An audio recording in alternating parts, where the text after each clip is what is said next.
প্রত্যেক আদম সন্তান, প্রত্যেকটা মানুষ 5টা জিনিস সম্পর্কে প্রশ্ন তাকে করা হবে, তার উত্তর দিতে হবে। না হয় কদম লা তাজুলু কদামা, আল্লাহ রসুল বলছে তার কদম সামনে চলবে না। 1 নম্বরে আন উমরিহি ফিমা আফনা, আল্লাহ পাক যে জীবন দান করছে হায়াত, এই হায়াতটা সে কোন কাজে ব্যয় করছে।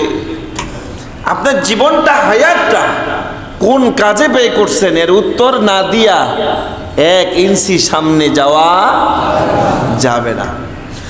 তারপর আল্লাহ বলেন ওয়ান শাবাবিহি ফিমা আবলা, ওয়ান শাবাবিহি ফিমা আবলা, ও যুবক তোমার যৌবনটা তুমি কোন কাজে ব্যয় করছো, যৌবনটা কোন কাজে, ভালো কাজে ব্যয় করছো না খারাপ কাজে ব্যয় করছো, যৌবনের হিসাব না দিয়ে যাইতে পারবা না। যৌবন তো এমন একটা জিনিস ধরে রাখা এবং ব্যবহার করা হালাল রাস্তায়, হালাল পথে, হারাম রাস্তায় না, কথা ঠিক কিনা?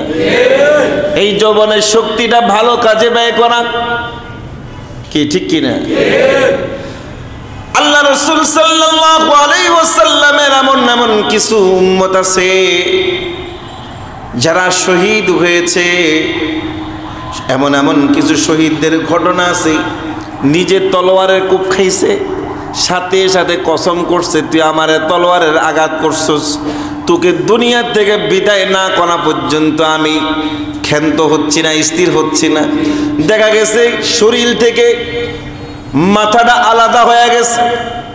ওই যে কসম করছে তোকে আমি মেরেই ছাড়বো, ওই কসমের শক্তি হিম্মত এত বেশি ছিল, মস্তকবিহীন শরীরটা তলোয়ার নিয়ে ওই বেঈমানকে তলোয়ার দিয়ে আঘাত করে বেঈমানকে জাহান্নামে পাঠিয়ে তারপরে সে দুনিয়া থেকে বিদায় নিছে।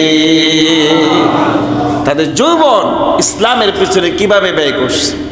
আর আজকের আমাদের যৌবন ব্যয় হয় ইয়াবার পিছনে, ডাল, বাবা, গাঞ্জা, ফিনসিডিল, বোতল, কি ঠিক কিনা? কত যে নাম বাইর হইছে, বাবা ডাইল, ডাইল খায়, বাবা খায়, এই সমস্ত গুলা না খায় কুত্তার গু খাওয়া ভালো। কুত্তার গুয়ের মধ্যে আর ইয়াবা ডাইল বাবার মধ্যে কোনো পার্থক্য আছে? এটা আস্তে আস্তে করলেন, জোরে কর না, জোরে কর। কুত্তার গু কি হালাল না হারাম? এটা কি কোরআনের কথা না আমার কথা? হাদিস কোরআনের কথা না? এটা হারাম, ঠিক কি না? ইয়াবা, ডাল, বাবা, গাঞ্জা, ফিনসিডেল, মদ, এগুলা যে হারাম, এটা কি আমার কথা না কোরআন হাদিসের কথা? কোরআন ওইটা হারাম বলছে, কুত্তার গুকে হারাম বলছে, দুটোটাই তো হারাম। তো কুত্তার গু খাওয়া এটা খাওয়া এক সমান, কি কথা ঠিক কি না? ওরা মুসলমান সন্তান, ইয়াবা, বাবা, গাঞ্জা, ফেনসিডিল, মদ, এগুলা কখনো পবিত্র জবানে মুখে উড়াইতে পারে না।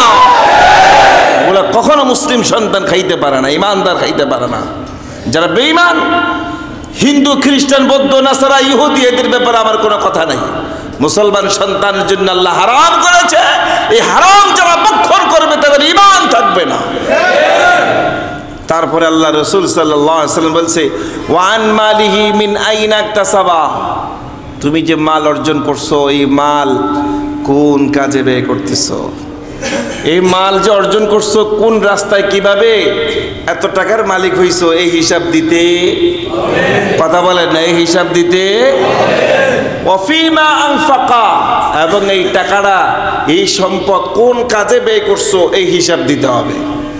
অর্জন করছো কোন রাস্তায় হিসাব দিতে হবে, ব্যয় করছো কোন রাস্তায় হিসাব দিতে হবে। ওয়ামা যা আমিলা ফিমা আলিমা, তুমি যা জানছো কতটুকু আমল করছো, যা জানেছো শিক্ষা গ্রহণ করেছো আমল কতটুকু করেছো, এই 5টা জিনিসের হিসাব দিতে হবে। কয়টা? কয়টা?